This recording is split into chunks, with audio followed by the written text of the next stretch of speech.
നമ്മുടെ മുഖ്യമന്ത്രി ഓഫീസിൽ ചെന്നപ്പോൾ അവിടെ ചെന്ന് ഞങ്ങൾ പരാതി സാറിൻ്റെ കൈ കൊടുത്തു. സാറിങ്ങനെ വായിച്ചൊന്നുമില്ല, എടുത്ത് അങ്ങോട്ട് ഇട്ടിട്ട് പറഞ്ഞു ഇതേപ്പോൾ മാല കണ്ടില്ല, വീട്ടുകാർ പരാതി കൊടുക്കും, അപ്പോഴും പോലീസ് പിടിക്കും, ഇതൊക്കെ കോടതിയിലാണ് പറയേണ്ട എന്ന്. ശശി എന്ന് പറയുന്നത് പി ശശി അങ്ങനെ. വീട്ടുജോലിക്കാരി മാല മോഷ്ടിച്ചെന്ന ഉടമയുടെ കള്ളപ്പരാതിയിൽ അറസ്റ്റ് ചെയ്യപ്പെട്ട ദലിത് സ്ത്രീ 20 മണിക്കൂർ തിരുവനന്തപുരം പേരൂർക്കട സ്റ്റേഷനിൽ നേരിട്ടത് മനസാക്ഷിയെ മരവിപ്പിക്കുന്ന ക്രൂരതയാണ്. മാല മോഷ്ടിച്ചു എന്ന കള്ളപ്പരാതിയിൽ വീട്ടുജോലിക്കാരിയായ ദലിത് സ്ത്രീയെ 20 മണിക്കൂർ അനധികൃത കസ്റ്റഡിയിൽ വെച്ച പേരൂർക്കട പോലീസിന്റെ വീഴ്ച. നിരാലംബയായൊരു ദളിത് സ്ത്രീ അവരനുഭവിച്ച ക്രൂരതകൾ എണ്ണിപ്പറയുന്ന പരാതി മുഖ്യമന്ത്രി പിണറായി വിജയന്റെ മേശപ്പുറത്തെത്തിയിട്ട് 16 ദിവസമായി.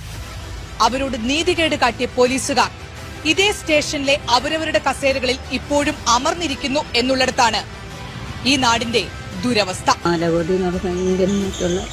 ഞാൻ പറഞ്ഞു സാർ, ഞാൻ മാല എടുത്തിട്ടില്ല, എന്നാലും കാല് പിടിച്ച് പറഞ്ഞിട്ടും ഞാൻ പറയുന്ന ഒരു ചെവിക്കൊള്ളാൻ തയ്യാറാണ്.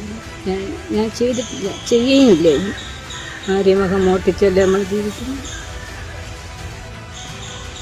പിന്നെ രാത്രി വെളുപ്പിന് 3:30 വരെ എന്നെ ചോദ്യം ചെയ്തു.